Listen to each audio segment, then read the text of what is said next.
Hey everyone, this is an excerpt. This is a piece from a collection of libertarian socialist writings titled "A Libertarian Reader," Volume 3, Fighting for Freedom, 1937 to 1976.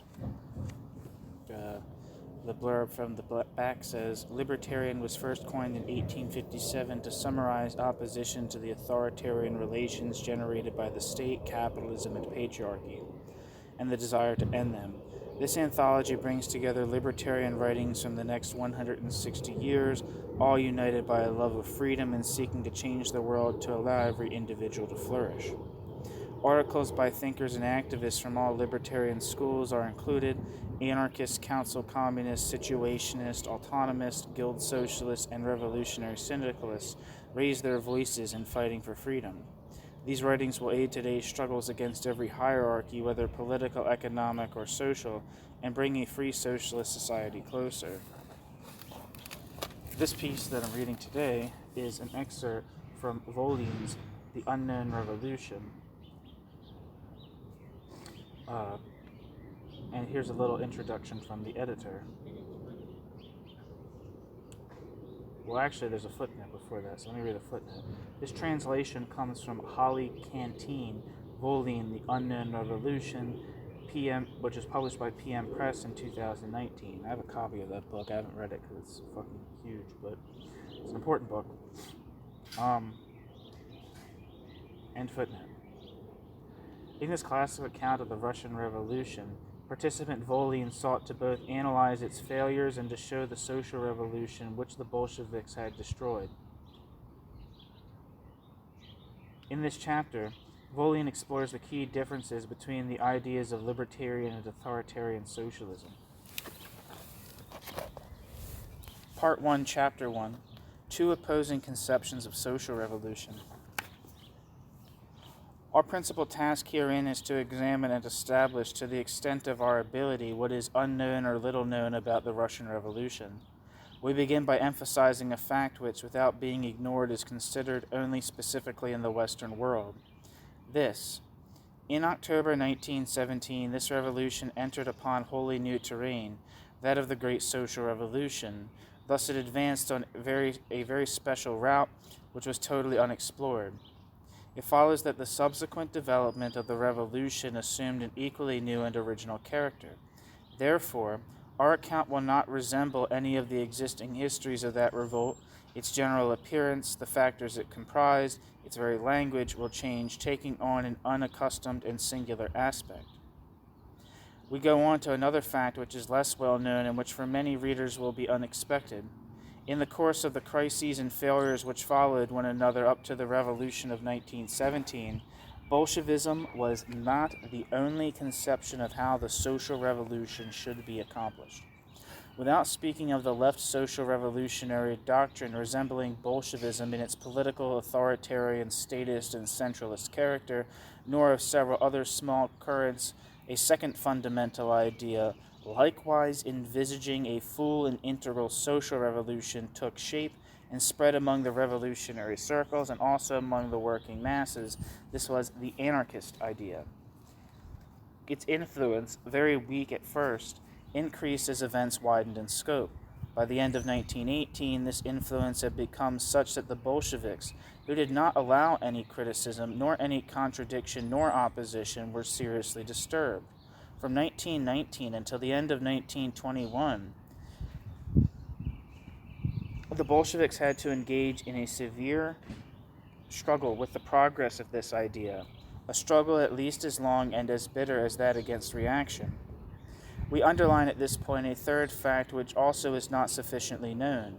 Bolshevism in power combated the anarchist and anarcho-syndicalist ideas and movements not on the grounds of ideological or concrete experience, not by means of an open and honest struggle, but with the same methods of repression that it had employed against reaction, methods of pure violence.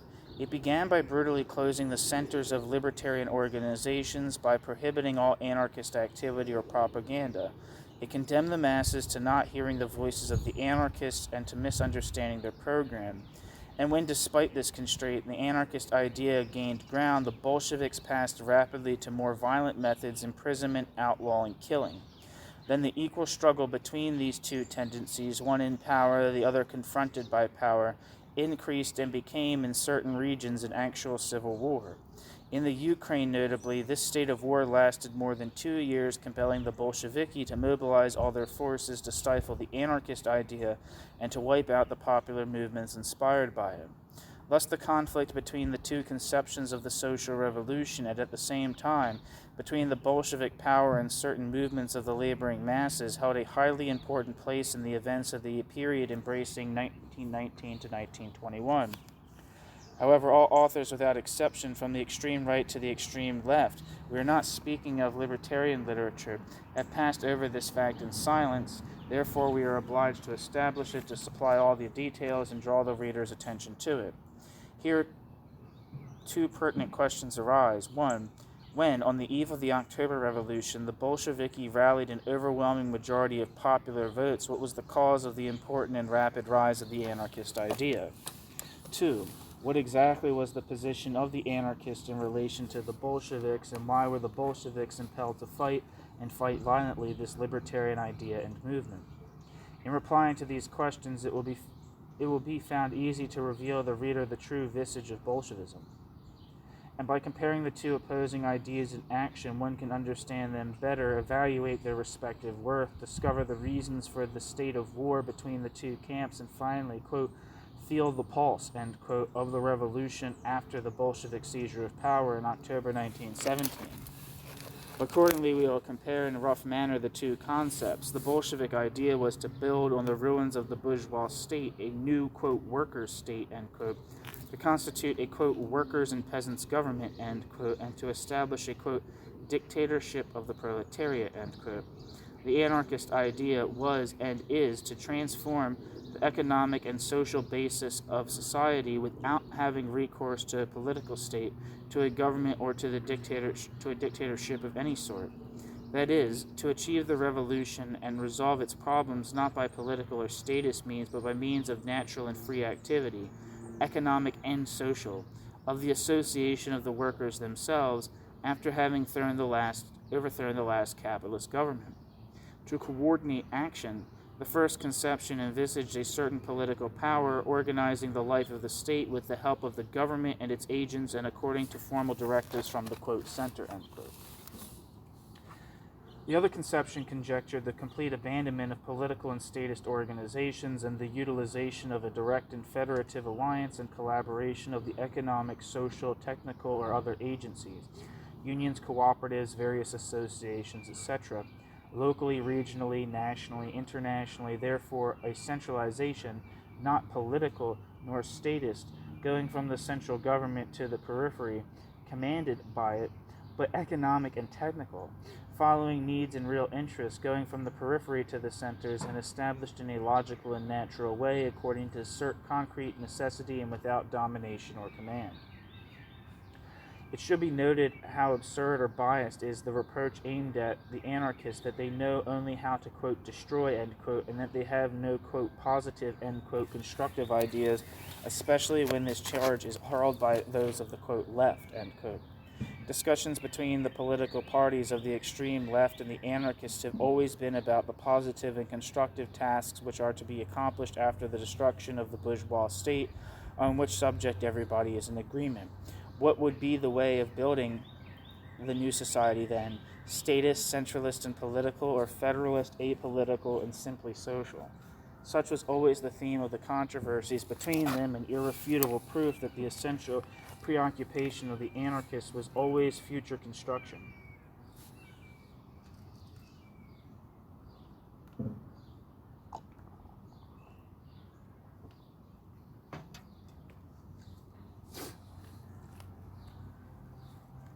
To the thesis of the parties, a political and centralized, quote, transitional, end quote, state, the anarchists opposed theirs, progressive but immediate passage to the economic and federative community.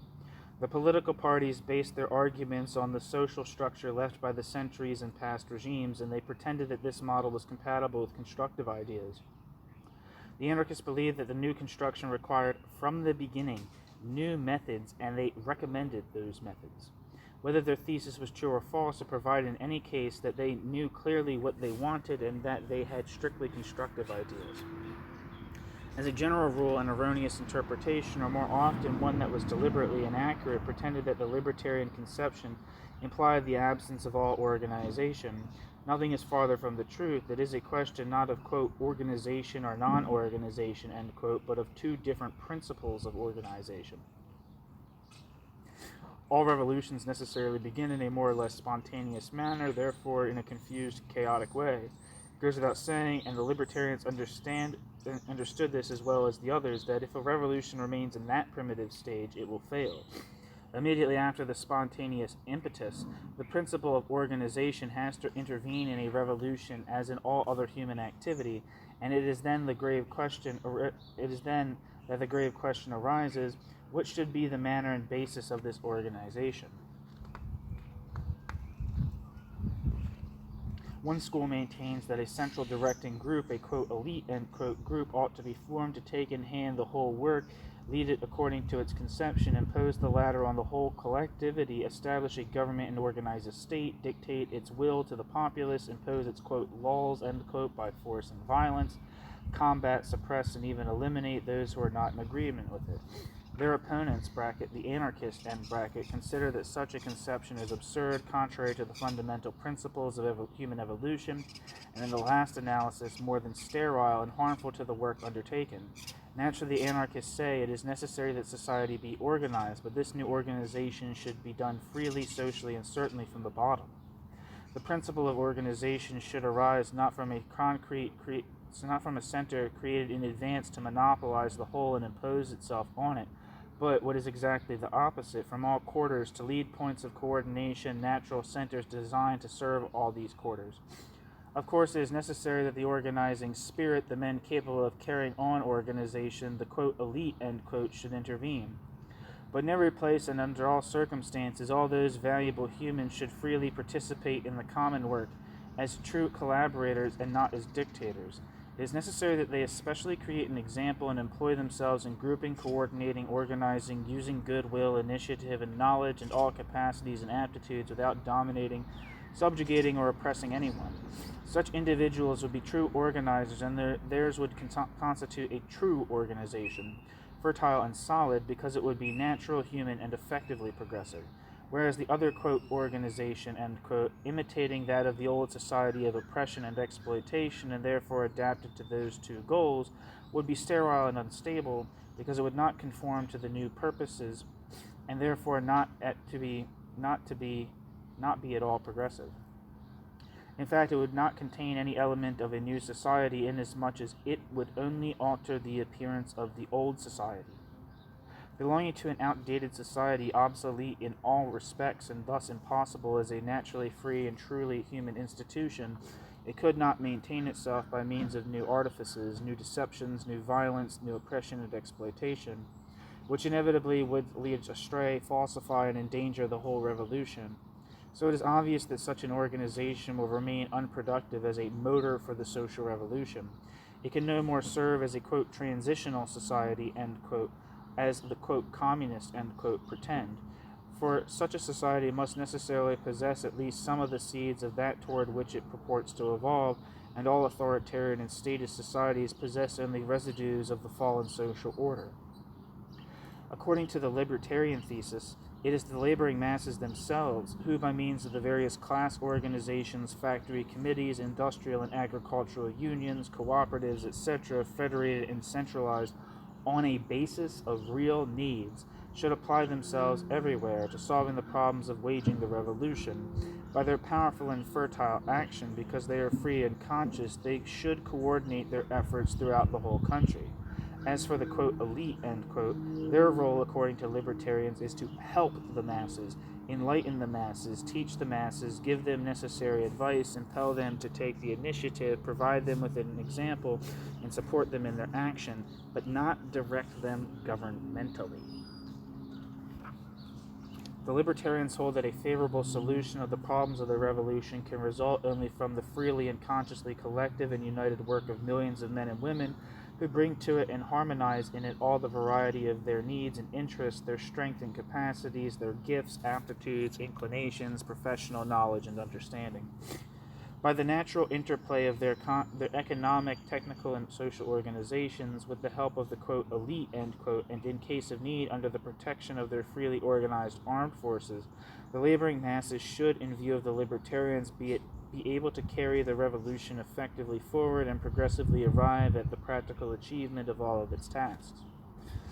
The Bolshevik thesis was diametrically opposed to this. In the contention of the Bolsheviki, it was the elite, their elite, which forming a, quote, workers' government, end quote, and establishing a so-called, quote, dictatorship of the proletariat, end quote, should carry out the social transformation and solve its prodigious problems. The masses should aid this elite, the opposite of the libertarian belief that the elite should aid the masses, by faithfully, blindly, mechanically carrying out its plans, decisions, and orders, and, quote, laws, end quote. And the armed forces, also in the intimation of those of the capitalist countries, likewise should blindly obey the, quote, elite, end quote. Such is, and remains, the essential difference between the two ideas. Such also were the two opposed conceptions of the social revolution at the moment of the Russian upheaval in 1917. The Bolsheviks, as we have said, didn't want even to listen to the anarchists, still less to let them expound their thesis to the masses.